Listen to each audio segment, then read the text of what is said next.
Hello friends, welcome back to our channel.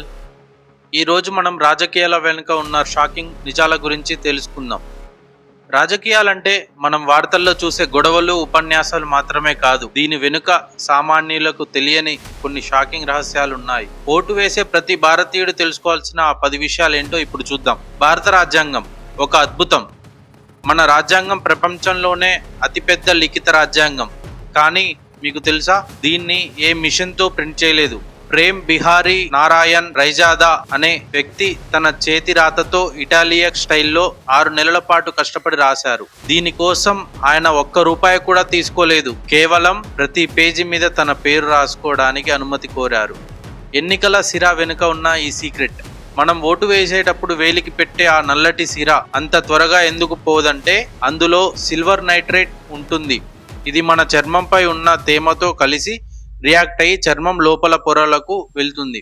అందుకే దాన్ని సబ్బుతో కడిగిన, రసాయనాలు వాడినా కనీసం 72 గంటల వరకు పోదు.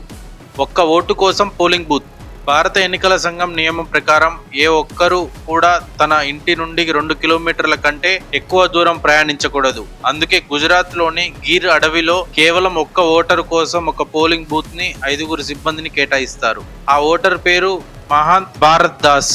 ప్రపంచంలోనే ఖరీదైన ఎన్నికలు. మీరు అమెరికా ఎన్నికలు ఖరీదైనవని అనుకుంటున్నారా?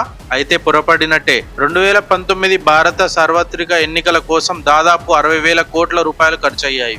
ప్రపంచ చరిత్రలోనే అత్యంత ఖరీదైన ఎన్నికలుగా ఇది రికార్డు సృష్టించింది. రాష్ట్రపతి జీతం మరియు పన్ను.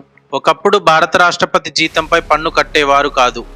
కానీ ప్రస్తుత నియమాల ప్రకారం రాష్ట్రపతి కూడా తన జీతంపై ఇన్కమ్ ట్యాక్స్ కట్టాలి. రాష్ట్రపతి భవన్లో దాదాపు 340 గదులు ఉంటాయి. కానీ రాష్ట్రపతి కేవలం కొన్ని గదులను మాత్రమే వాడుకుంటారు. ఓటు హక్కు, వయసు, చరిత్ర. భారతదేశంలో 1988 వరకు ఓటు వేయడానికి కనీస వయస్సు 21 ఏళ్లుగా ఉండేది. కానీ అప్పటి ప్రధాని రాజీవ్ గాంధీ 61వ రాజ్యాంగ సవరణ ద్వారా దీన్ని 18 ఏళ్లకు తగ్గించారు. యువతకు రాజకీయాల్లో భాగస్వామ్యం కల్పించడమే దీని ఉద్దేశం.